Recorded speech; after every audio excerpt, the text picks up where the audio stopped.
Hello children, कैसे हैं? Good morning. के लेक्चर में, लास्ट लेक्चर में डिफरेंशियल कैलकुलस ख़त्म किया था और आई रिमेंबर शायद मैक्सिमम मिनिमा उसके कुछ क्वेश्चंस किए होंगे।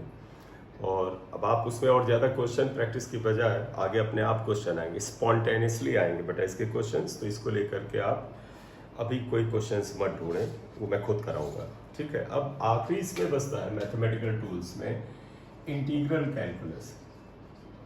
इंटीग्रल कैलकुलस यानी इंटीग्रेशन भी कहते हैं,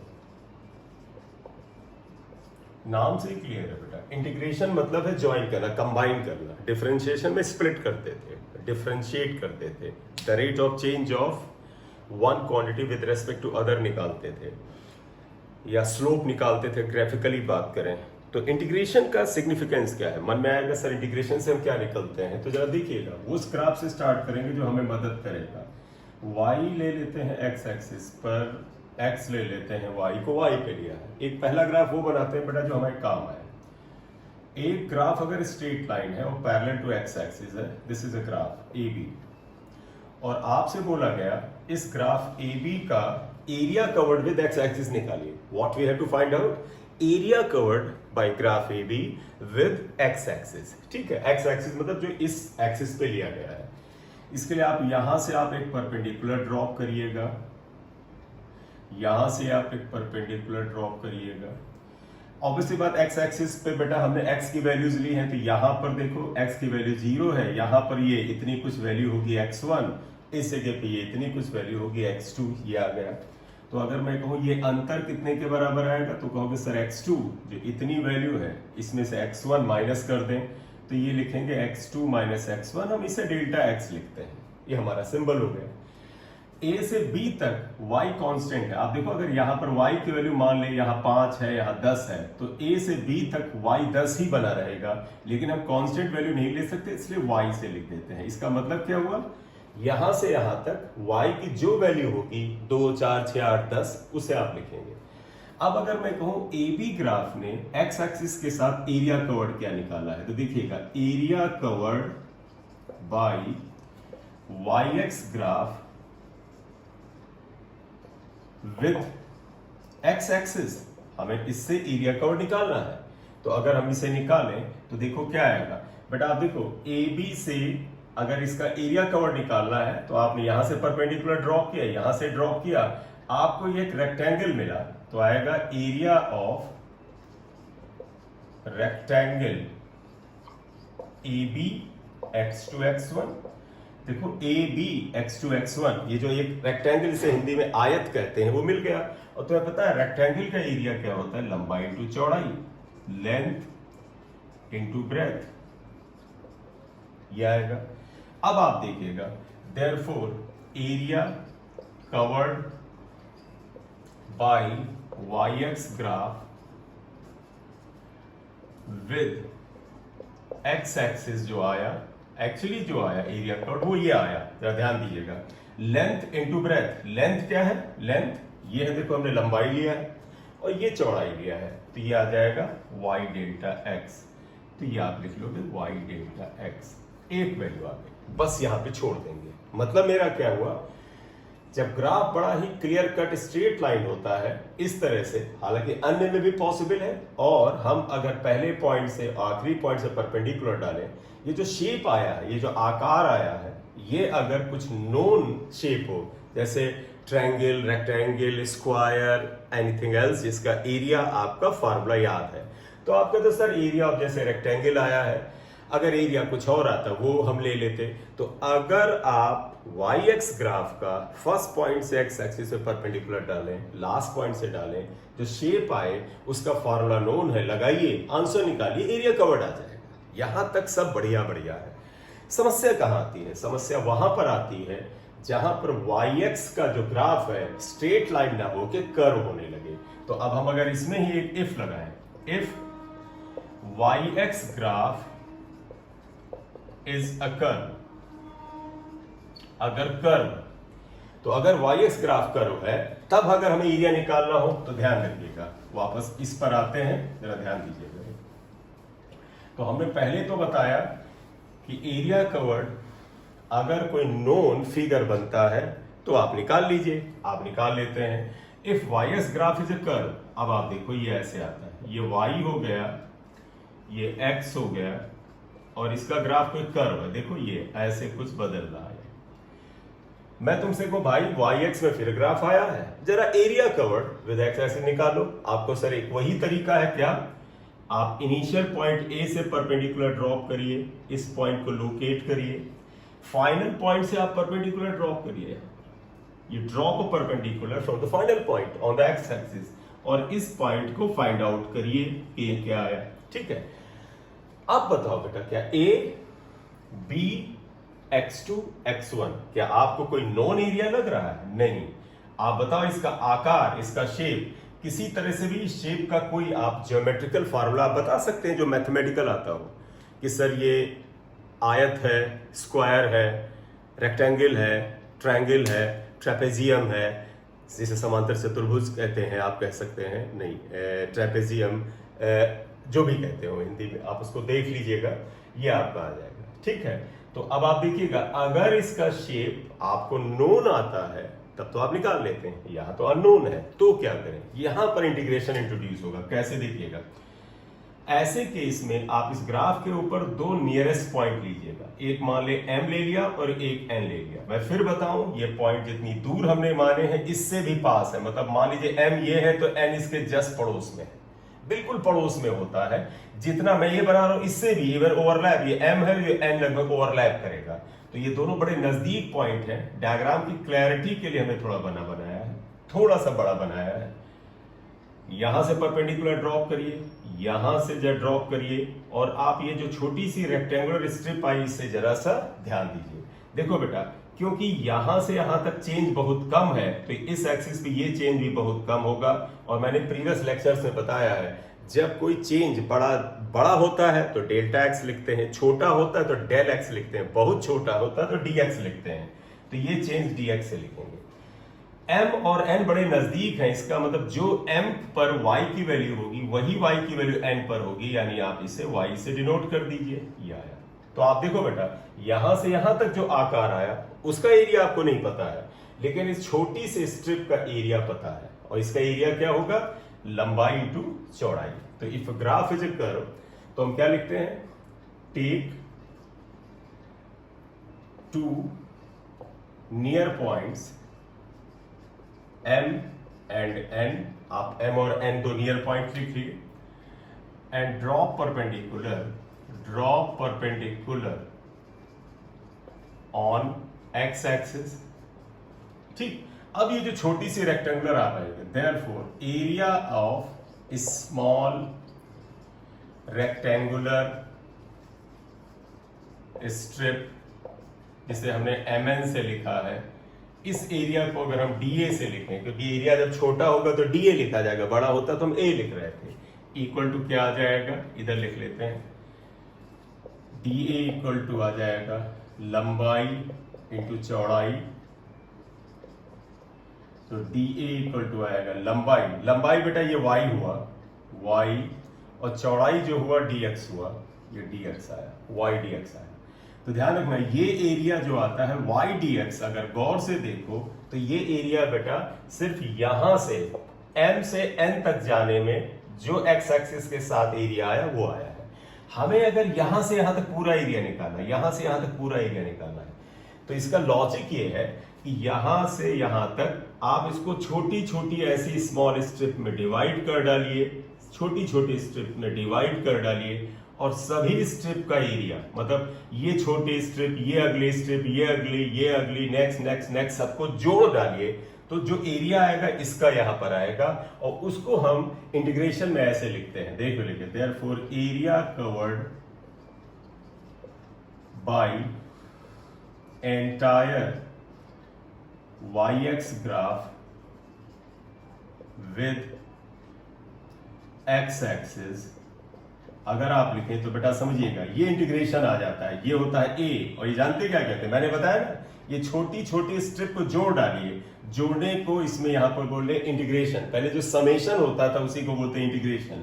किसको इंटीग्रेट करेंगे, इस तरह के एरिया को, ये एरिया है y dx, और कहां से कहां तक बताओ बेटा, ये छोटी स्टेप ये कहां से कहां तक लेंगे, x1 से शुरू करेंगे x2 पे खत्म करेंगे, इसे लिमिट कहते हैं। तो देखो x1 पे शुरू करेंगे और x2 पे खत्म करेंगे। अगर आप इसको इंटीग्रेट कर सकते हैं तो यहां से यहां तक का पूरा एरिया, जो कि किसी भी फिलहाल नोन फार्मूले से हमें नहीं पता है, वो आ जाएगा।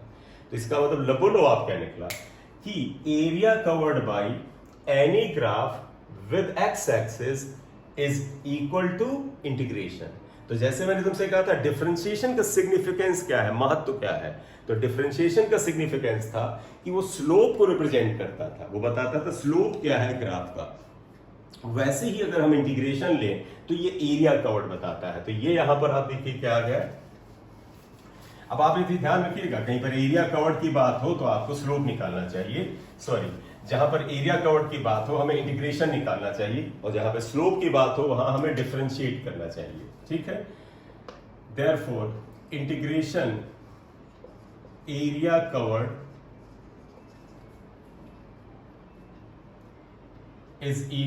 is obtained by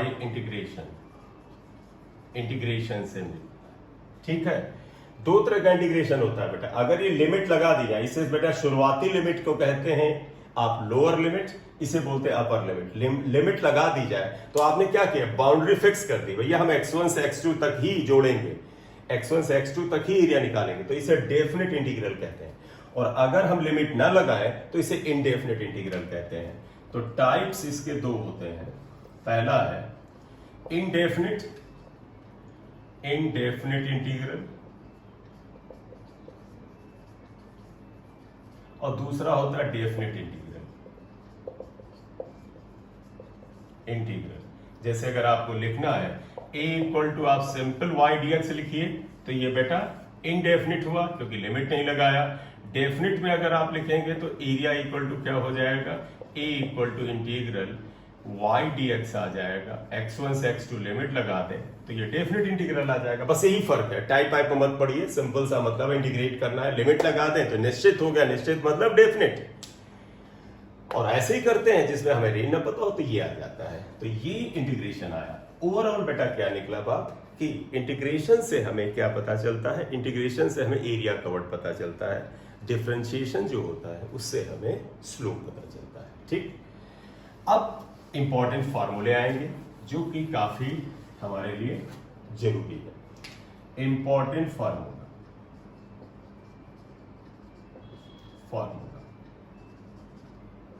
और इनके फार्मूले डिफरेंशियल कैलकुलस के फार्मूले से बड़े लिंक्ड होते हैं, तो इसलिए साथ में लिखेंगे। देखो इंटीग्रेशन में हम निकालेंगे, डिफरेंशिएशन में हम निकालेंगे, डिफरेंशिएशन में हम निकालेंगे, दो बातें आ रही, ठीक है। तो एक चीज बताइएगा, जैसे डिफरेंशिएशन का पहला फार्मूला ये था, तो मैं याद होगा d बाई डी एक्स, साथ में ये भी देखते चला x की पावर n जो था वो था nx पावर n माइनस 1। इसे हम क्या बोलते थे, d बाई डी एक्स का मतलब differentiating with respect to x, किसको, x की पावर n को। तो हम कहते थे वी आर डिफरेंशिएटिंग x की power n with respect to, यहां पर क्या आ जाता था, x आ जाता था। अब अगर इंटीग्रेशन में इसका फार्मूला लिखे, देखो हमें इसे इंटीग्रेट अगर करना पड़े तो इसको ऐसे लिखते हैं, इंटीग्रेटिंग x की पावर n। जैसे डिफरेंशिएशन का ये लिखने का तरीका, इंटीग्रेशन का ये ऐसे लिखो और dx लिखो। तो इंटीग्रल x की पावर n dx, लिमिट नहीं लगा रहे हैं तो इनडेफिनिट ही है, तो ये आ जाता है बेटा x की power n plus 1 upon n plus 1। Condition है ये कि n की वैल्यू नॉट इक्वल टू -1, -1 नहीं होना चाहिए। क्यों, क्योंकि अगर n -1 हो गया तो ये 1 अपॉन x हो जाएगा, वो आगे तुम्हें दिख जाएगा क्या प्रॉब्लम करेगा, तो ये कंडीशन आती है, राइट। इंटीग्रेशन में एक चीज और ध्यान रखिएगा, ये हम आगे लगाते हैं, जब हम फार्मूले को करते हैं तो एक यहां पर c हम लाते हैं टर्म, इसे हम लिखते हैं c इज कांस्टेंट ऑफ, इसका जो इफ एंड बट था वो यहां लिख दीजिएगा, यहां पर इसको आगे बढ़ा लेते हैं थोड़ा, ये आ गया, ये फर्स्ट फार्मूला था, ये सेकंड अभी लिखेंगे। देखो यहां पर हमने लिखा था n की वैल्यू -1 नहीं होनी चाहिए, राइट। तो अब अगर हम आगे इसमें जाएं, नेक्स्ट फार्मूले की बात करें, तो आप देखिएगा क्या आता है अगला फार्मूला। तो पहले डिफरेंशिएशन के लिए एक जगह तो बना ही लिया जाए। डिफरेंशिएशन या फर्स्ट ये था डी बाई डी एक्स की power n equal to n x power n minus one था। तो मैंने तुम्हें बताया कि यह है, आप इधर फोकस करें।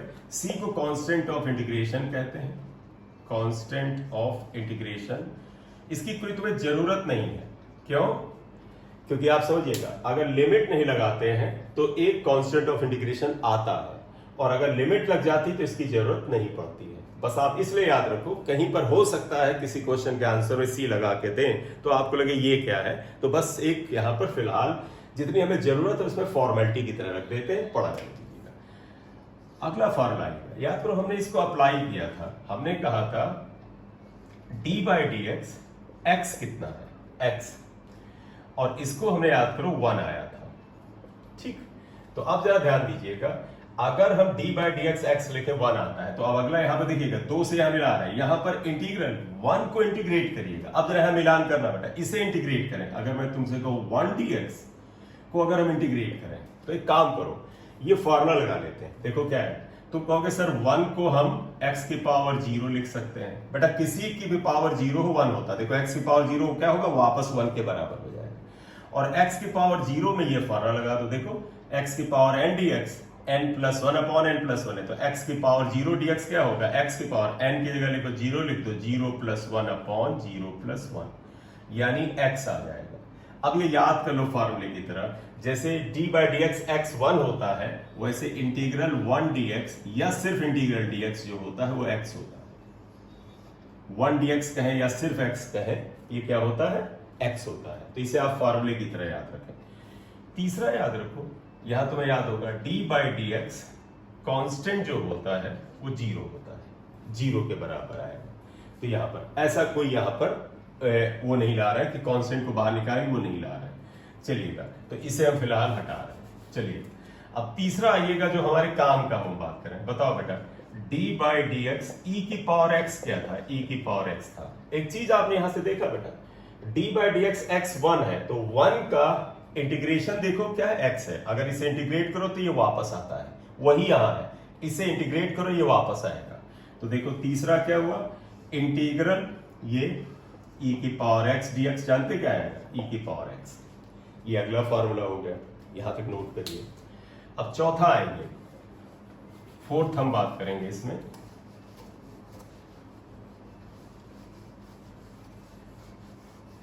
ठीक, इधर इंटीग्रेशन ले रहे थे, वो हेडिंग पढ़े रहने दीजिएगा, इधर डिफरेंशिएशन।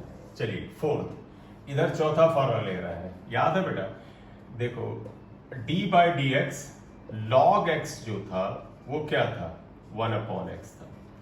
अब तरीका क्या है, अगर इसे इंटीग्रेट करो तो ये वापस आएगा। तो आप देखो चौथा फार्मूला क्या हो जाएगा, integral 1 upon x dx is equal to log x। तो इसलिए याद आपको नहीं करना है, आपको ये याद है तो उल्टा करके आपको याद हो जाएगा बड़ी आसानी से। ठीक है, पांचवा, जरा यहाँ पांचवा आइएगा। तो मेरी बात करो, d by d x sine x क्या होता है, cos x है। तो इसे इंटीग्रेट करो, sin x वापस आ जाएगा। देखो इंटीग्रल cos x dx क्या हो जाएगा, sin x। क्लियर। छठा, d by d x cos x क्या था, माइनस sin x था, माइनस। तो अगर sin x को इंटीग्रेट करें तो cos x आएगा, माइनस इधर ही ले लेना, यानी माइनस cos x आएगा। क्योंकि फार्मूले में माइनस लेके नहीं चलेंगे। जैसे तुम कहो सर माइनस sin x करें तो वो सूट नहीं करता है। तो इंटीग्रल लिखना चाहो लिख लो, लेकिन नहीं, माइनस फार्मूले में मत रखो, क्योंकि हम फार्मूले को याद करते हैं। इंटीग्रल साइन एक्स dx क्या हो जाएगा, cos x, और ये वाला माइनस यहां गया, माइनस cos x। ठीक, तो मेन फार्मूले तो आ ही गए आपके। ठीक, सातवां ये आइएगा। देखो उसके बाद अगर आप याद हो आपको, d by d x tan x क्या था, sec square x, sec square x। तो अगर हम इसे अंदाजा तो मिल गया, integral sec square x dx क्या हो जाएगा, tan x। या सब में आगे आप कांस्टेंट ऑफ इंटीग्रेशन चाहे डाल दें, लेकिन आगे से मत याद रखिएगा। एक बार वहां करा आई थिंक बहुत है, बस एक बार लिख दिया, क्योंकि आप इसको कैरी करके इतना लोड क्यों लेके चलेंगे। बोलिए, ठीक है, इसे लिख लीजिए।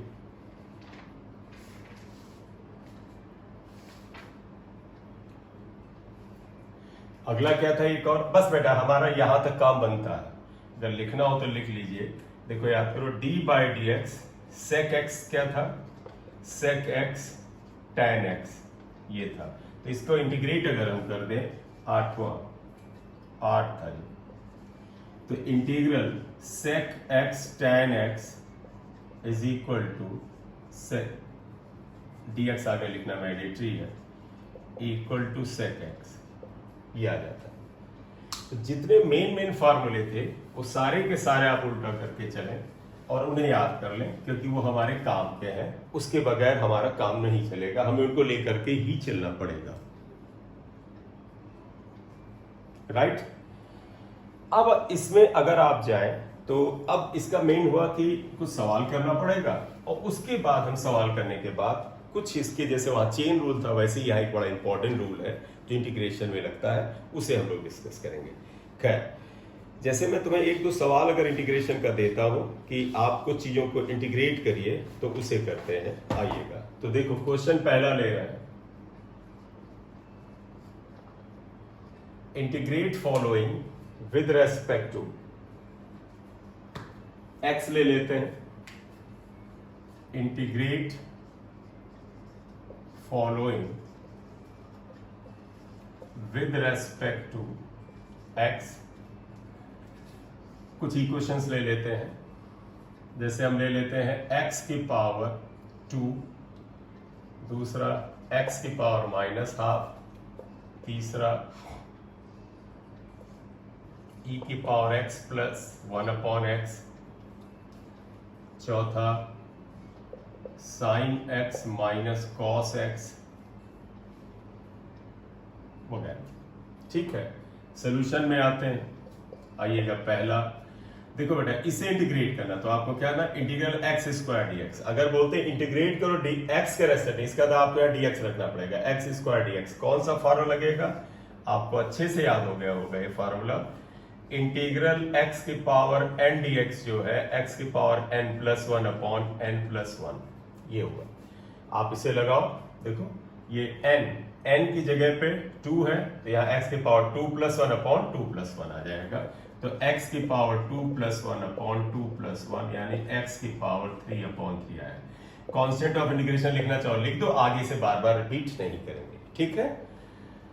सेकंड इंटीग्रल, देखो कहते हैं इंटीग्रेट यानी ये करो, विद रेस्पेक्ट टू x यानी dx लिखो, किसे करना है, इसे x की पावर -12। फार्मूला यही लाओ, देखो n की जगह -12 है, n+1/n+1 यानी x की पावर -12 + 1 -12 + 1 इक्वल टू x की पावर ½ इक्वल टू 2x की पावर ½ आएगा। और अगर अगली लाइन में सिंप्लीफाई करना है तो आप अगला कर लें, ये फार्मूला था, आप लिख सकते 2x पावर ½ मतलब √x, ये आ गया। क्लियर।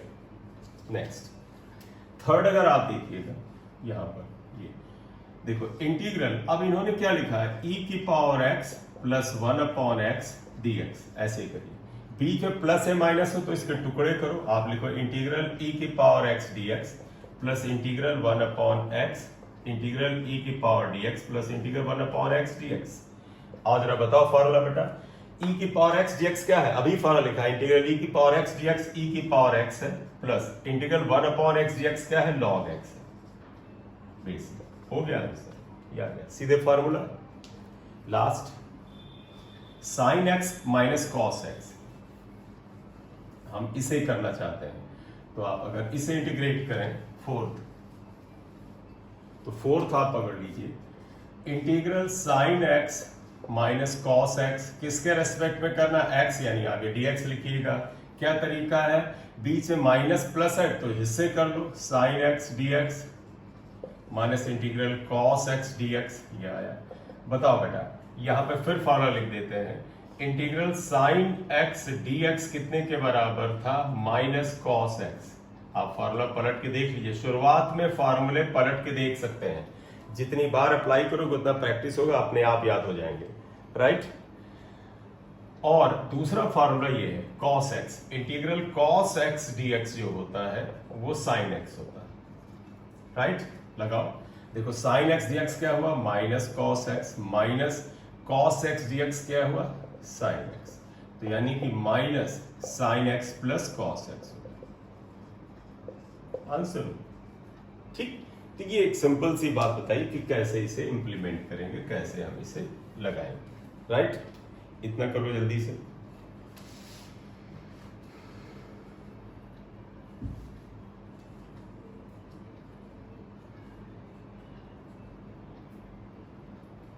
अब एक थोड़ा सा लिमिट लगा के क्वेश्चन कर लेते हैं।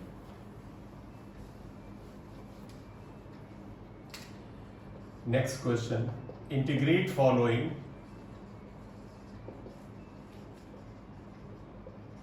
विद रेस्पेक्ट टू एक्स ही ले लेते हैं बेटा, और कुछ इक्वेशंस बना लेते हैं। इवन मैं सोच रहा हूं कि साथ साथ करते भी चलते हैं। जैसे पहला ले रहे हैं, आपको 1/1 माइनस साइन एक्स को इंटीग्रेट करना है, इसे ये दे दिया है। चलो दो लिख ही लेते हैं सवाल। एक ये हमने ले लिया है, यहां पर है। इसके अलावा आप ले लीजिएगा इंटीग्रल, मान ले 2x square plus 3x minus 4 और dx।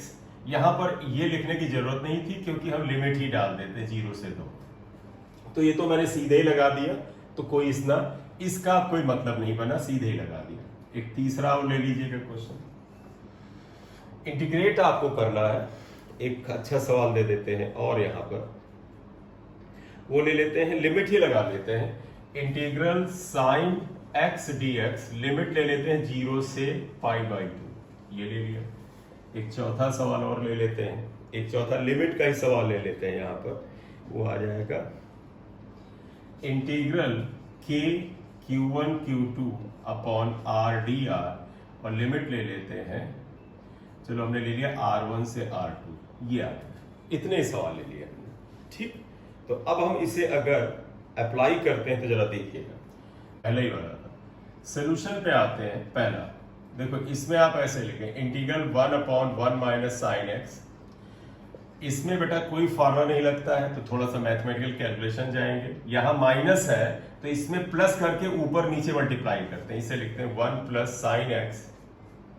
देखो बेटा 1 plus sine x upon 1 minus sine x, और बेटा ऊपर प्लस किया तो नीचे भी प्लस से मल्टीप्लाई करेंगे, 1 प्लस साइन एक्स आया dx। या तो हमने क्या किया, जो यहां होता है साइन, इसमें साइन को चेंज करके ऊपर नीचे मल्टीप्लाई करते हैं। यहां माइनस था तो 1 plus sine x, 1 plus sine x से मल्टीप्लाई डिवाइड किया। ये देखो क्या आ जाएगा, a माइनस बी और a प्लस बी का फॉर्मूला आएगा। सभी को पता है a minus b, a plus b जो होता है वो होता है बेटा कितने के बराबर, a square minus b square, इसका फॉर्मूला आ जाएगा। तो ये आप लिखोगे 1 प्लस साइन एक्स अपॉन, यहां लिख दोगे बेटा a square minus b square यानी साइन स्क्वायर एक्स dx। अगले स्टेप पे जाएं, देखो यहां पर क्या हो जाएगा, 1 माइनस साइन स्क्वायर थीटा। तो एक फॉर्मूला पता है बेटा, sine square theta plus cos square theta equal to 1 होता है। तो बेटा 1 माइनस साइन स्क्वायर थीटा क्या होता है, कॉस स्क्वायर थीटा होता है।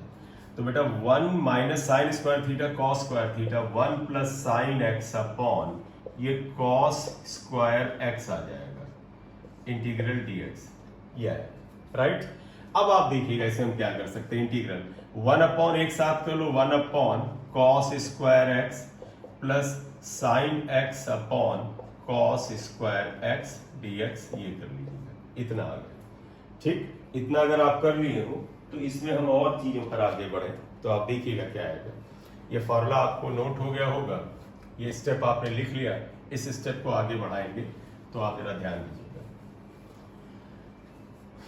देखो यहीं पर हम पहले बात करें, देखो 1 अपॉन कॉस जो होता है सेक स्क्वायर एक्स होता है, तो सभी को याद होगा रेसिप्रोकल ऑफ कॉस क्या होता है, सेक होता है। तो ये हो जाएगा सेक स्क्वायर एक्स प्लस ये sine x upon cos x लिख ही लेते हैं। देखो sine x upon cos x, और ये 1 अपॉन कॉस एक्स है, 1 अपॉन कॉस एक्स dx। या ठीक, अब इसको आगे यहां ले आते हैं, जरा ध्यान दीजिएगा। हम यहां ले आए, यहां पर देखो क्या लिखेंगे, अब दो हिस्से कर रहे हैं। देखो integral sec square x plus sine upon cos क्या होता है टेन एक्स, और कॉस क्या 1 अपॉन कॉस क्या होता है सेक एक्स dx। अब आपको दिख रहा होगा दो फार्मूले बड़े क्लियर कट आपको दिख रहे हैं। पहला integral sec square x dx, sec square x dx अलग करो, प्लस का साइन इसे अलग कर लो, इंटीग्रल सेक एक्स देखो ये tan x आएगा, sec x tan x dx आया, ये आया राइट। अब आपको बड़ा क्लियर कट दो फार्मूले दिख रहे हैं, और वो क्या है फार्मूले जरा ध्यान दीजिएगा। आपको याद है, मुझे पता है आपको याद है, लेकिन फिर भी देखो इंटीग्रल सेक स्क्वायर एक्स क्या होता है tan x होता है, dx लगा दीजिए चाहे ये, और integral sec x tan x जो होता है वो कितने के बराबर होता है सेक एक्स के बराबर। तो देखो बेटा integral sec square x equal to tan x और plus sec x tan x क्या होता है सेक एक्स, ये आंसर आएगा। इससे प्रैक्टिस के लिए किया कि आप थोड़ा सा अप्रोच मैथमेटिकल रखें, अदरवाइज फिजिक्स में हमें इसकी जरूरत इतनी पड़े बड़े की नहीं है। अगले वाले बड़े इंपॉर्टेंट है, उनकी तो पढ़ने वाली है जरूरत और ठीक ठाक पढ़ने वाली है। तो ये आ गया। अब हम ये वाला सॉल्व करना चाहते हैं, ये सेकंड वाला। तो सेकंड वाले को सॉल्व करते हैं। आपको लिमिट डालनी आती है तो आप अप्लाई करिए, नहीं आती तो चलिए सीखते हैं। यहां पर है ना बेटा, सीख रहे हैं यहां पर। आइए क्वेश्चन 2 करेंगे इसका। तो अगर हम क्वेश्चन 2 उठाते हैं, देखिएगा 2 हमें क्या करना है, इंटीग्रल, रेड पेन थोड़ा विजिबिलिटी में ब्लर होने लगता है, रेड नहीं चला रहे, ब्लैक ही पर जाता है। देखो ये आएगा 2x square plus 3x minus 4dx, limit जो है उसको कैरी करना करो, ये वो। अब आगे ध्यान दीजिएगा, यहां प्लस यहां माइनस है तो 3 हिस्से कर लो, पहला ये, दूसरा ये, तीसरा ये। तो कैसे करोगे, integral 2x square dx limit, फिर बीच में प्लस का sine 3x dx minus 4dx limit, right. वापस आए, तुम जैसे याद करो डिफरेंशिएशन में था वैसे ही इंटीग्रेशन में कांस्टेंट को बाहर निकाल लेंगे, कांस्टेंट को बाहर निकालिए सीधे। दो कांस्टेंट है, इंटीग्रल x की पावर 2dx, सारे स्टेप कर रहे हैं, प्लस 3 कांस्टेंट है बाहर निकालो, इंटीग्रल x का मतलब x की पावर 1dx माइनस 4 को बाहर निकालो, इंटीग्रल dx। अब दो फार्मूले यहां लगेंगे और दोनों आपको याद है। क्या फार्मूले हैं, ध्यान दीजिएगा। इंटीग्रल x की पावर n dx क्या होता है, x की power n plus 1 upon n plus 1, और दूसरा है इंटीग्रल dx जो होता है वो x के बराबर होता है। चलो देखो x की पावर n dx, देखो x की पावर n dx, ये आया, लगाओ। देखो x की पावर n dx लगाओगे तो x की पावर 2 प्लस 1 अपॉन 2 प्लस 1।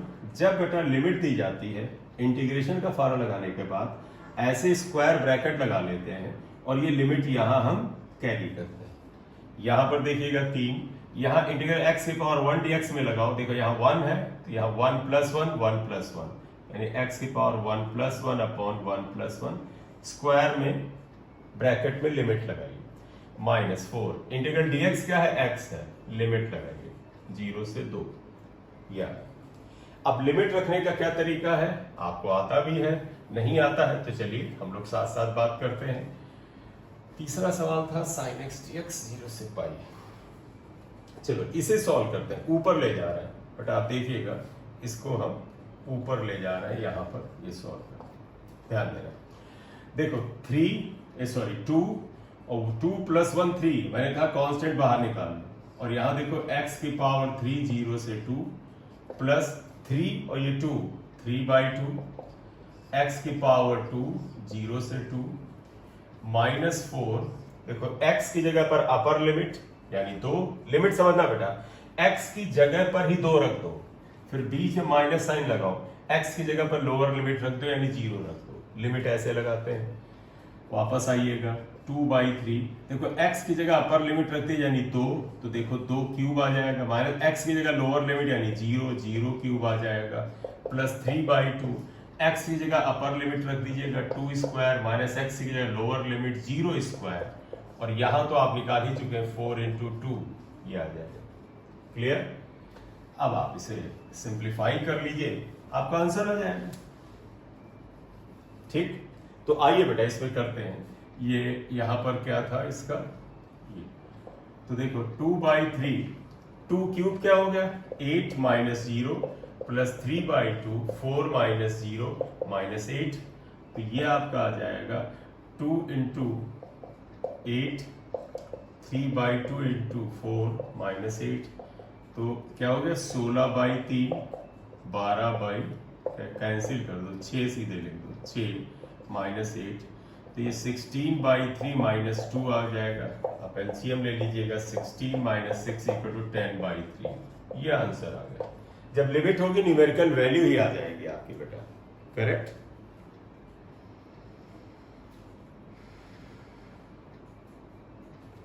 चलिए अब अगला कर लेते हैं सवाल, ये आपसे हो गया।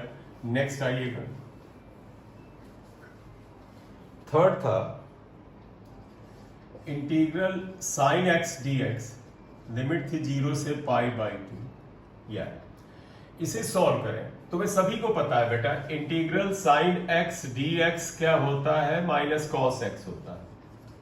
तो आप फॉर्मूला लगाओ, ये कॉस एक्स हो गया, माइनस में लिमिट 0 से π/2, ये आया, माइनस को बाहर निकाल लिया करो बेहतर, फिर लिमिट लगाना आपको आते ही है। x की जगह अपर लिमिट लगाते हैं, तो देखो cos π/2 माइनस x की जगह लोअर लिमिट cos 0 माइनस देखो cos π/2, पाई मतलब 180 और π/2 मतलब 90 हो गया, cos 90 0 होता है, माइनस cos 0 1 होता है, तो देखो -1 इक्वल टू +1, ये आंसर आ जाएगा, आंसर हुआ +1, करेक्ट। फोर्थ जो है वो ये था इंटीग्रल R1 से R2 k Q1 Q2 upon R dr, ये दिया है, इसे सॉल्व करना है। अब एक चीज बड़े ध्यान से सुनना, ये जैसे यहां पर dx होता था तो इसका था हम x के रेस्पेक्ट में इंटीग्रेट करते थे, यहां dr है, इसका था r के रेस्पेक्ट में करेंगे, r के रेस्पेक्ट में।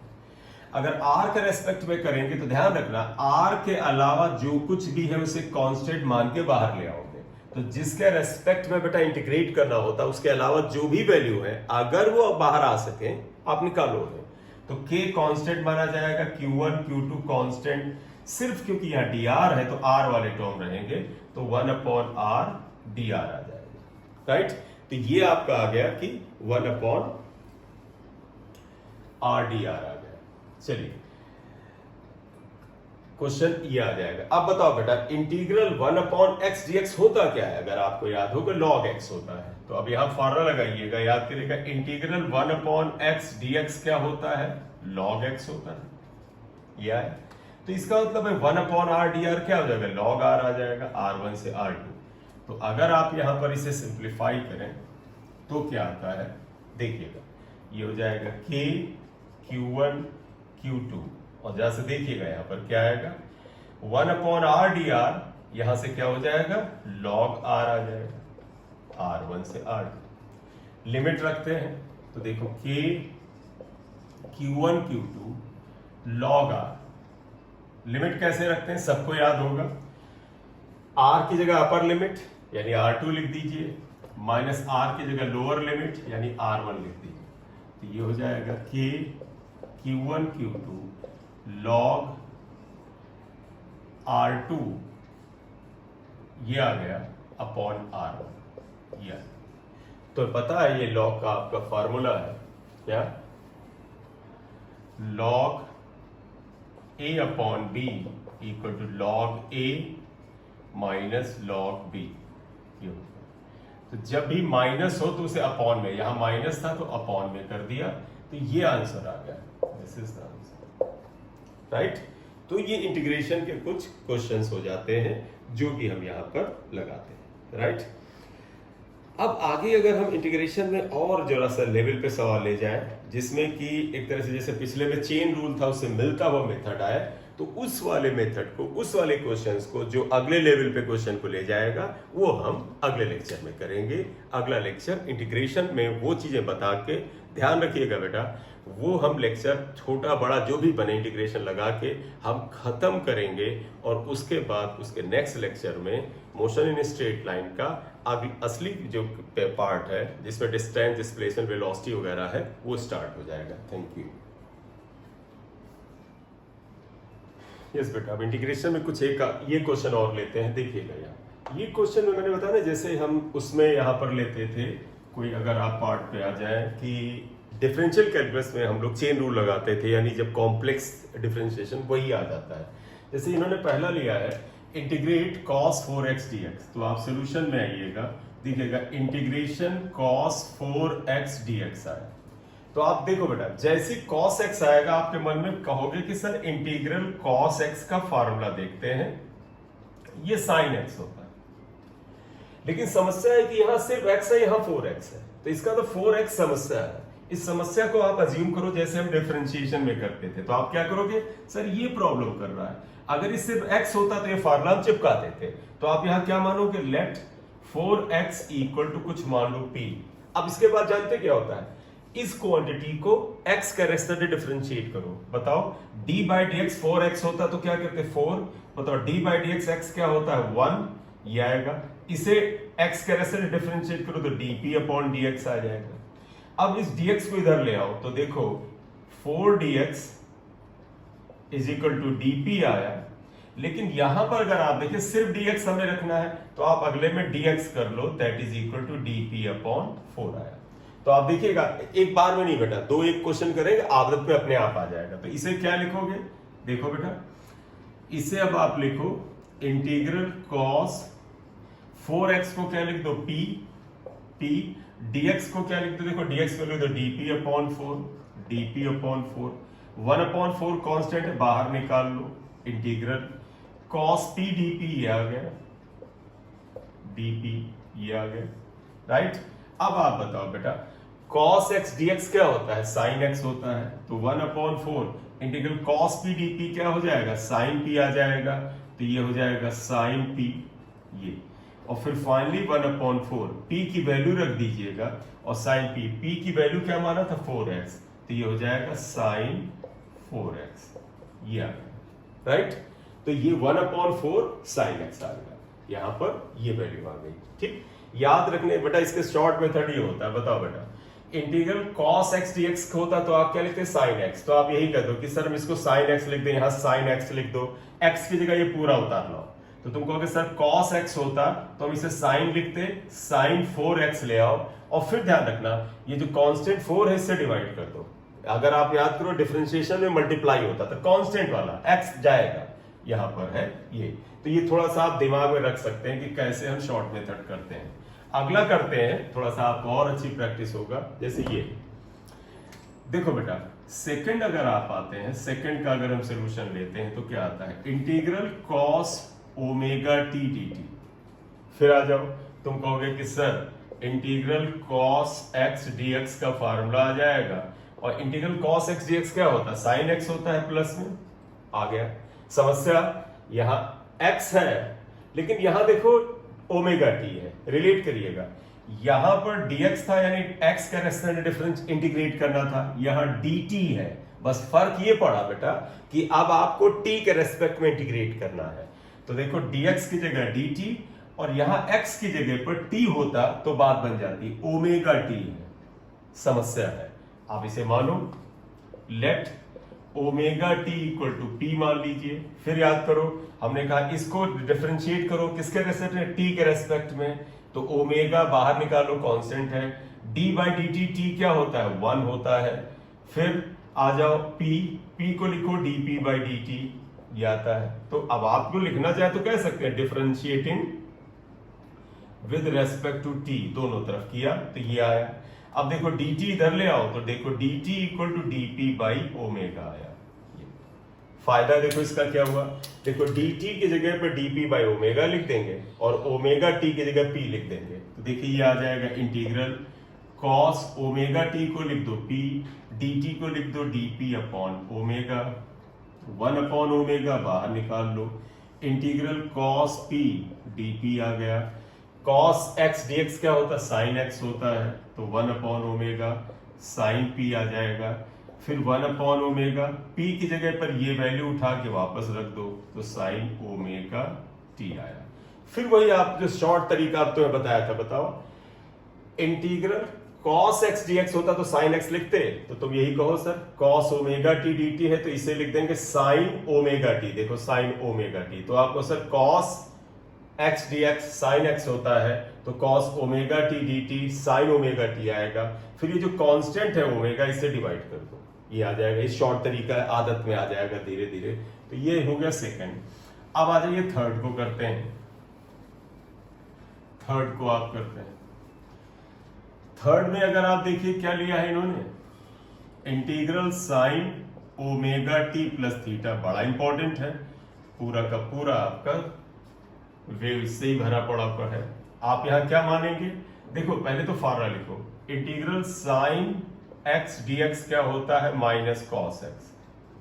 तो तुम कहते सर अगर यहां पर ओमेगा टी प्लस थीटा ना होता, देखो बेटा इस जगह पर सिर्फ साइन, यहां पर x की जगह t होता तो sin t dt का जगह आपने फार्मूला लगा देते। ये समस्या है, इसे अज्यूम करो, तो कैसे करोगे, let omega t plus theta equal to p, फिर बेटा क्या करो, differentiating with respect to t, differentiating with respect to t, कैसे डिफरेंशिएट करो, करते हैं एक बार, देखो ओमेगा कांस्टेंट है, डिफरेंशिएशन में कांस्टेंट बाहर आ जाता है, इसे t से करो, d by d t, t क्या होता है 1 होता है, प्लस थीटा का डिफरेंशिएशन क्या होता है 0, और इसको क्या लिखोगे dp बाई dx, क्योंकि x की आदत पड़ गई है dp बाई dt, क्योंकि t के रेस्पेक्ट में कर रहे हैं, dt इधर ले आओ तो देखो dt equal to dp by omega आ जाएगा, ये ओमेगा यहाँ आ जाएगा, सब्स्टिट्यूट करो, देखो integral sine omega t plus theta,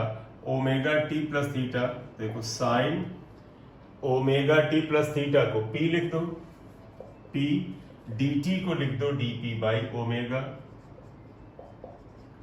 फिर याद करो ओमेगा कांस्टेंट है बाहर निकाल लो, इंटीग्रल साइन p dp, यह है साइन एक्स dx क्या होता है cos x माइनस में, तो यह आ जाएगा 1 अपॉन ओमेगा, यह आ जाएगा माइनस cos p, आप ये चले जाओगे, लिमिट डाला नहीं तो पड़ा रहने दो, minus 1 upon omega cos, P की जगह क्या लिखोगे बेटा, पी देखो ओमेगा टी प्लस थीटा है, omega t plus theta, this is the answer. फिर आप गौर से देखो, वही आसान सा सवाल है, बताओ इंटीग्रल साइन एक्स डीएक्स क्या होता है कॉस एक्स, तो तुम यहां कहते हो sir cos omega t plus theta होता है, और ये जो t के साथ कांस्टेंट इससे डिवाइड कर दो, अकेला कांस्टेंट तो जीरो होता है, अकेला कांस्टेंट डिफरेंशिएट होकर जीरो होता है, तो जो वेरिएबल के साथ कांस्टेंट इससे डिवाइड कर दो, यहां पर आप लगाओ आंसर आता है, खैर वो प्रैक्टिस हम लोग बाद में करेंगे। इंटीग्रेट करिए 3x प्लस 4 स्क्वायर dx, ये बोल दिया, इसे कहते हैं इंटीग्रेट कर।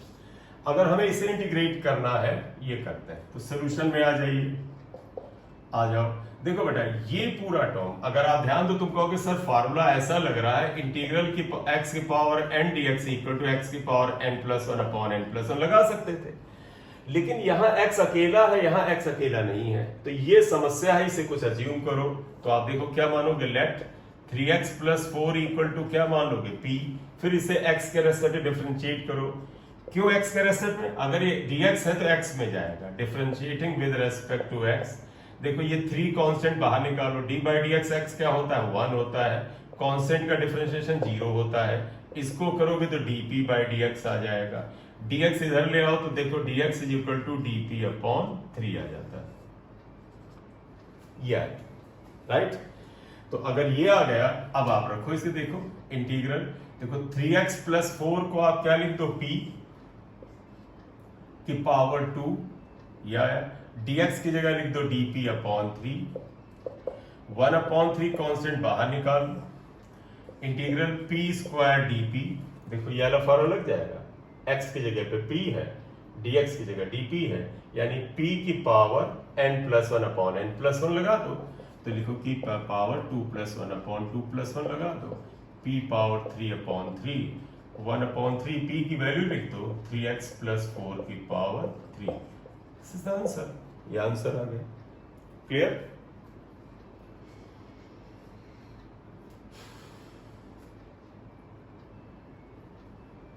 चलो एक और क्वेश्चन कर लेते हैं, इसमें थोड़ा सा और प्रैक्टिस करना है आपको। 3/5x + 2 dx ये करना। तो अगर हम इसे इंटीग्रेट करना है तो तुम जरा ध्यान देना, तुम्हारे पास देखो, तुम कहोगे सर x जो है 1/में है। जैसे ही 1/में है तो इस फॉर्मूले के बारे में सोचो, sir 1/x dx log x होता है। ये फॉर्मूला हमें पता है क्योंकि x रेसिप्रोकल है। तो अब अगर आप बताओ 5 तो कांस्टेंट हम बाहर निकाल लेते हैं, वो तो आप छोड़िए। आप देखो सोल्यूशन में जाओगे तो आप क्या कहोगे, आप कहोगे कि सर ऐसा करते हैं 5 को बाहर निकाले, इंटीग्रल 1/5x + 2 ये dx आ गया। यहां पर 5 फिलहाल पढ़ा मैंने क्योंकि एक चीज दिख रही है कि इस्तेमाल हो जाएगा ये। तो आप अज्यूम करो लेट, देखो यहां x अकेला नहीं है, ये समस्या है। तो 5x + 2 आप कुछ मान ले p, फिर इसे डिफरेंशिएट करो, differentiating with respect to x, इसे डिफरेंशिएट करो। 5 कांस्टेंट है, d/dx x क्या होगा 1 प्लस कांस्टेंट का होगा 0, इसे करोगे dp/dx। x इधर ले आओ तो देखो 5 dx = dp, इसीलिए मैं 5 को ले आया था क्योंकि 5 dx एक साथ आ जा रहा है। तो आप 5 dx को एक साथ रिप्लेस कर लें तो इंटीग्रल देखो 5 dx को आप dp लिख दें, 5x + 2 को क्या लिख दें, p लिख दीजिए। देखो आ गया ये फॉर्मूला 1/x dx। तो आप कहोगे इंटीग्रल 1/p dp, ये आया। ये क्या हो जाएगा, log p आ जाएगा, और log p का मतलब log p की वैल्यू डाल दीजिएगा 5x + 2। ये आंसर आ गया। सिर्फ प्रैक्टिस की बात है और कुछ नहीं है। एक बार आएगा तो हमें सिर्फ अप्लाई करना है, एप्लीकेशन चाहिए तो आसानी से आ जाता है, ये आ जाएगा। राइट? अब जैसे एक क्वेश्चन है इसका, वो मैं तुम्हें बताऊं क्योंकि हमने बताया था कि इंटीग्रेशन का मतलब होता है एरिया कवर्ड। आप इसे सोल्यूशन में आइएगा, आप सभी को पता है, देखो y = cos x दे रखा है, ये कॉस ग्राफ है। और हमें पता है बेटा, बड़े ध्यान से दिखेगा, कोसाइन ग्राफ कैसा होता है हम लोगों ने 1-2 लेक्चर पहले पढ़ा था। क्या, अगर y एक्सिस पे y ले लो, x एक्सिस पे x के ले लो। हमने ग्राफ में जो था वो शायद एंगल थीटा पढ़ा था, थीटा की जगह इन्होंने x लिया है। और कॉस ग्राफ तुम्हें याद होगा मैक्सिमम से शुरू होता है यहां से, और ये ऐसे जाता है। राइट? तुम्हें ये भी ध्यान होगा ये 0 होता है, ये π/2 होता है, इसके बाद यहां तक पाई होता है, ये 3π/2 होता है, यहां तक 2π होता है। राइट? इन्होंने क्या बोला है, देखो x = 0 से लेके π/2 तक, यहां तक एरिया बताना है। यानी तुम्हें अगर आप इसे O मान लो या 0 जो भी आप मानते हो, तो आपको O और ये जो आपका शेप है A और इस पॉइंट को ले लो B, इसका एरिया चाहिए। तो OAB का एरिया चाहिए। ये कोई नॉन शेप तो है नहीं कि तुम कहो सर ये स्क्वायर है, ये ट्रायंगल है। कुछ लोग कहते हैं सर थोड़ा ट्रायंगल लग रहा, थोड़ा नहीं पूरा बताओ भाई। तो हल्का सा कर्ड है ये। तो इसको क्या है, यहां इंटीग्रेशन मदद करता है। जानते हैं इसमें क्या करते हैं, सुनिएगा बेटा, क्योंकि यहां से यहां तक बताना है। तो आप एक काम करो, तुम याद करो इंटीग्रेशन में क्या होता था, जब कोई चीज वेरी करती है तो एरिया हमें नहीं मिलता है। तो 2 नजदीकी पॉइंट लेते थे आप, यहां 2 नजदीकी पॉइंट लो यार। देखो ये M और N क्यों नजदीक लेते हैं, क्योंकि आप कह सकते हैं कि जब ये नजदीकी पॉइंट है तो ये जो चेंज होगा बहुत छोटा होगा, क्योंकि x एक्सिस पर है तो इसे dx लिख लोगे। राइट? ये आ गया। अगर ये नजदीकी पॉइंट है, तो आप जरा ध्यान दीजिएगा इनके ऊपर एक चीज और, वो क्या है, m पर और n पर y की वैल्यू सेम ही होगी। इसका मतलब आप कह सकते हो सर मान लीजिए ये y है और ये y के बराबर है, मतलब आप इसको सिंबल y ले लीजिए, कुछ होगा या y की वैल्यू 2, 4, 6 होगी y। तो अब आप बताइएगा, तो हम इसको कैसे सॉल्व करेंगे, लिखेंगे टेक आपका close points M and N on the graph, then area of, क्योंकि इन्होंने पूछा, देखो क्या हुआ, then find out area enclosed. आपको यहां से यहां तक का एरिया चाहिए, तो area of small strip mn का क्या होगा? तो अगर बेटा यहां से यहां तक एरिया ले, तो ये जो हमने शेडेड ये स्ट्रिप बनाई है, देखो रेक्टेंगल आयत टाइप का बना है, mn इक्वल टू एरिया ऑफ, ने लिख ही दिया है स्मॉल स्ट्रिप। अगर ये हुआ तो आप इसे डीए से लिख लो, और दैट इज होगा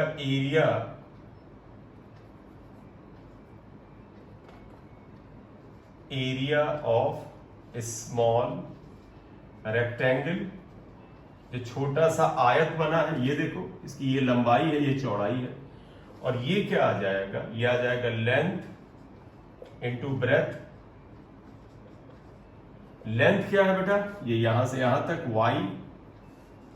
ब्रेथ क्या है बेटा? ये चौड़ाई। देखो ये लंबाई और ये चौड़ाई, ये आया डी ए।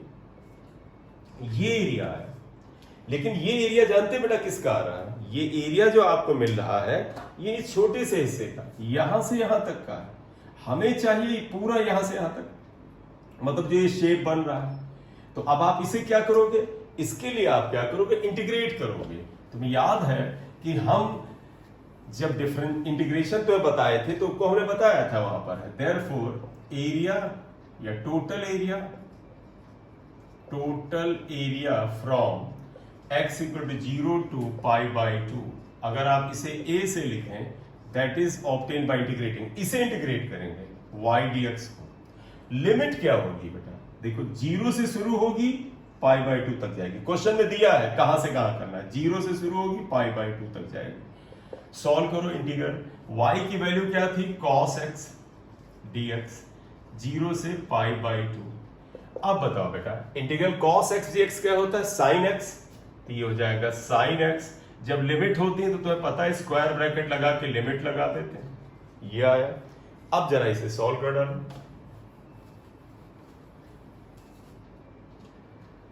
तो ये आ जाएगा, देखो x की जगह upper limit sin π/2 minus x की जगह लोअर लिमिट sin 0 आया।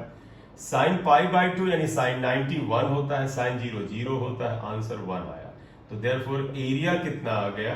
Area is 1। यूनिट जो होगा वो लिख लिया जाएगा। तो इस तरह से इंटीग्रेशन का हम एरिया कवर्ड में इस्तेमाल करते हैं।